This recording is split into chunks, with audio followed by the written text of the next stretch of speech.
एक समय बृहस्पति जी ब्रह्मा जी से बोले, हे ब्रह्मांड श्रेष्ठ, चैत्र व आश्विन मास के शुक्ल पक्ष में नवरात्र का व्रत और उत्सव क्यों किया जाता है? इस व्रत का क्या फल है? इसे किस प्रकार करना उचित है? पहले इस व्रत को किसने किया, सो विस्तार से कहिए। पूर्ण विराम। बृहस्पति जी का ऐसा प्रश्न सुन ब्रह्मा जी ने कहा, हे बृहस्पति, प्राणियों के हित की इच्छा से तुमने बहुत अच्छा प्रश्न किया है। जो मनुष्य मनोरथ पूर्ण करने वाली दुर्गा, महादेव, सूर्य और नारायण का ध्यान करते हैं, वे मनुष्य धन्य हैं। ये नवरात्र व्रत संपूर्ण कामनाओं को पूर्ण करने वाला है। इसके करने से पुत्र की कामना वाले को पुत्र, धन की लालसा वाले को धन, विद्या की चाहना वाले को विद्या और सुख की इच्छा वाले को सुख मिलता है। इस व्रत को करने से रोगी मनुष्य का रोग दूर हो जाता है, मनुष्य की संपूर्ण विपत्तियां दूर हो जाती हैं और घर में समृद्धि की वृद्धि होती है, बंध्या को पुत्र प्राप्त होता है, समस्त पापों से छुटकारा मिल जाता है और मन का मनोरथ सिद्ध हो जाता है। जो मनुष्य इस नवरात्र व्रत को नहीं करता वह अनेक दुखों को भोगता है और कष्ट व रोग से पीड़ित हो अंगहीनता को प्राप्त होता है, उसके संतान नहीं होती और वह धन धान्य से रहित हो भूख और प्यास से व्याकुल घूमता फिरता है तथा संज्ञाहीन हो जाता है। जो सधवा स्त्री इस व्रत को नहीं करती वह पति सुख से वंचित हो नाना दुखों को भोगती है। यदि व्रत करने वाला मनुष्य सारे दिन का उपवास न कर सके तो एक समय भोजन करे और 10 दिन बांधवों सहित नवरात्र व्रत की कथा का श्रवण करे। हे बृहस्पति, जिसने पहले इस महाव्रत को किया है वो कथा मैं तुम्हें सुनाता हूँ, तुम सावधान होकर सुनो। इस प्रकार ब्रह्मा जी का वचन सुनकर बृहस्पति जी बोले, हे ब्राह्मण, मनुष्यों का कल्याण करने वाले इस व्रत के इतिहास को मेरे लिए कहो, मैं सावधान होकर सुन रहा हूँ। आपकी शरण में आए हुए मुझ पर कृपा करो।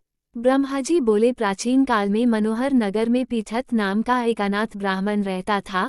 वह भगवती दुर्गा का भक्त था। उसके संपूर्ण सद्गुणों से युक्त सुमति नाम की एक अत्यंत सुंदरी कन्या उत्पन्न हुई। वह कन्या सुमति अपने पिता के घर बाल्यकाल में अपनी सहेलियों के साथ क्रीड़ा करती हुई इस प्रकार बढ़ने लगी जैसे शुक्ल पक्ष में चंद्रमा की कला बढ़ती है। उसका पिता प्रतिदिन जब दुर्गा की पूजा करके होम किया करता, वह उस समय नियम से वहां उपस्थित रहती। एक दिन सुमति अपनी सखियों के साथ खेल में लग गई और भगवती के पूजन में उपस्थित नहीं हुई। उसके पिता को पुत्री की ऐसी असावधानी देखकर क्रोध आया और वो पुत्री से कहने लगा, अरे दुष्ट पुत्री, आज तूने भगवती का पूजन नहीं किया, इस कारण मैं किसी कुष्ठ रोगी या दरिद्र मनुष्य के साथ तेरा विवाह करूंगा। पिता का ऐसा वचन सुन सुमति को बड़ा दुख हुआ और पिता से कहने लगी, हे पिता, मैं आपकी कन्या हूँ तथा सब तरह आपके अधीन हूँ, जैसी आपकी इच्छा हो वैसा ही करो। राजा से, कुष्ठी से, दरिद्र से अथवा जिसके साथ चाहो मेरा विवाह कर दो, पर होगा वही जो मेरे भाग्य में लिखा है।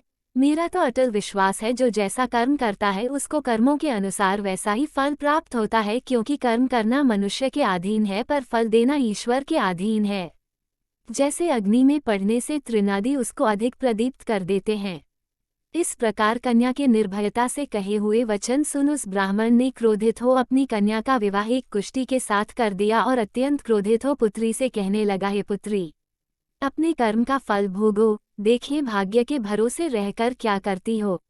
पिता के ऐसे कटु वचनों को सुन सुमति मन में विचार करने लगी, हो मेरा बड़ा दुर्भाग्य है जिससे मुझे ऐसा पति मिला। इस तरह अपने दुख का विचार करती हुई वह कन्या अपने पति के साथ वन में चली गई और डरावने कुशायुक्त उस निर्जन वन में उन्होंने वह रात बड़े कष्ट से व्यतीत की।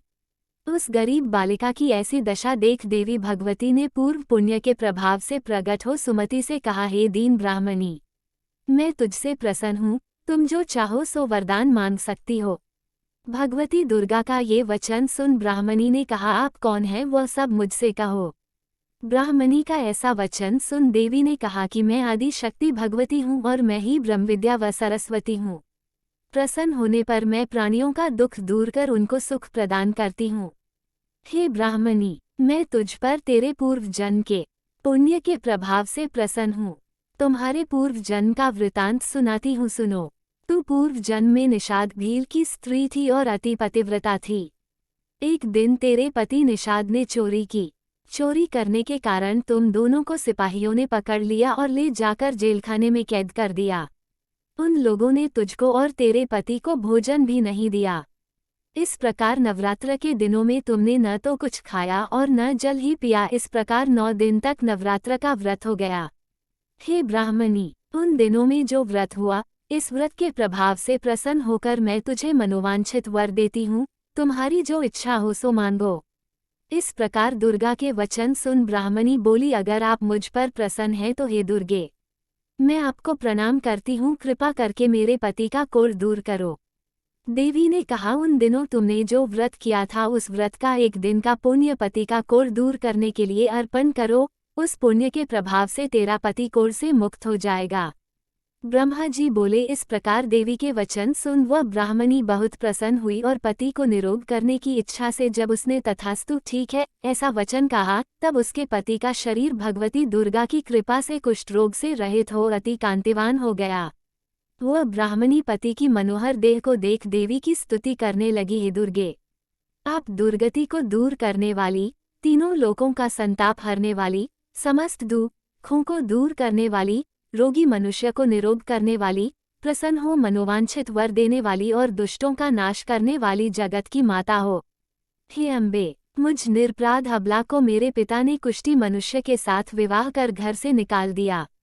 पिता से तिरस्कृत निर्जन वन में विचर रही हूँ, आपने मेरा इस विपदा से उद्धार किया है। हे देवी, आपको प्रणाम करती हूँ, मेरी रक्षा करो। ब्रह्मा जी बोले, हे बृहस्पति।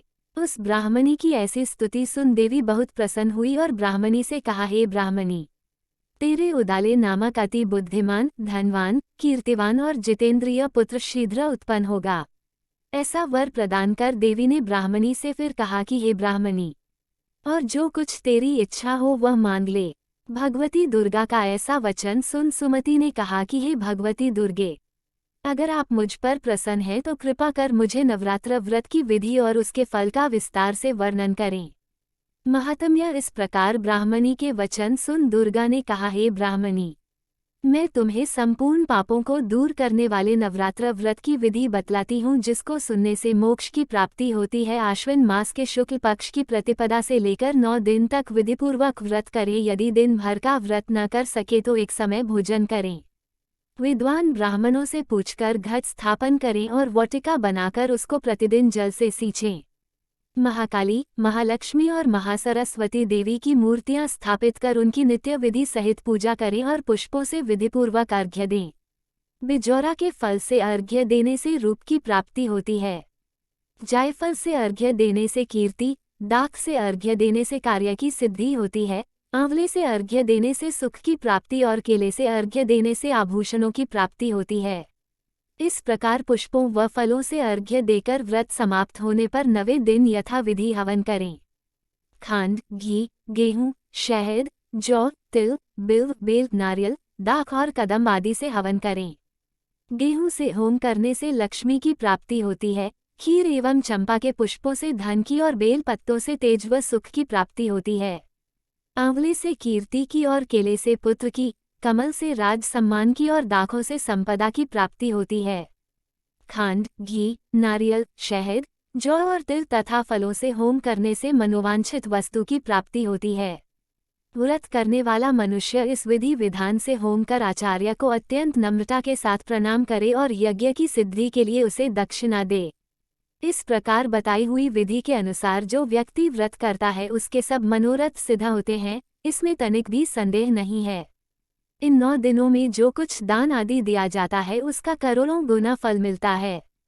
इस नवरात्र व्रत करने से अश्वमेध यज्ञ का फल मिलता है।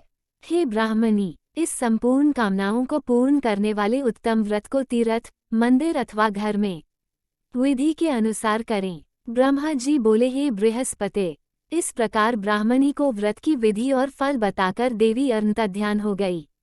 जो मनुष्य या स्त्री इस व्रत को भक्तिपूर्वक करता है वह इस लोक में सुख प्राप्त कर अंत में दुर्लभ मोक्ष को प्राप्त होता है। हे बृहस्पति, यह इस दुर्लभ व्रत का महात्म्य है जो मैंने तुम्हें बतलाया है।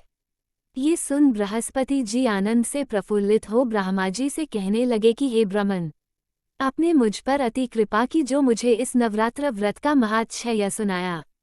ब्रह्मा जी बोले कि हे बृहस्पति, ये देवी भगवती शक्ति संपूर्ण लोकों का पालन करने वाली है। इस महादेवी के प्रभाव को कौन जान सकता है? बोलो देवी भगवती की जय।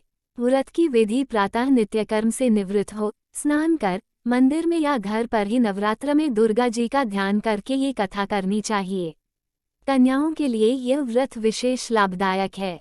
श्री जगदम्बा की कृपा से सब विघ्न दूर हो जाते हैं तथा सुख समृद्धि की प्राप्ति होती है।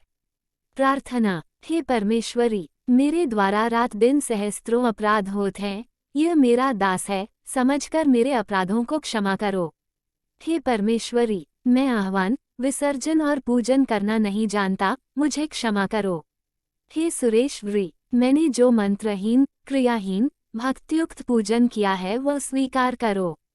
हे परमेश्वरी, अज्ञान से, भूल से अथवा बुद्धि भ्रांति से जो न्यूनता अथवा अधिकता हो गई है उसे क्षमा करिए।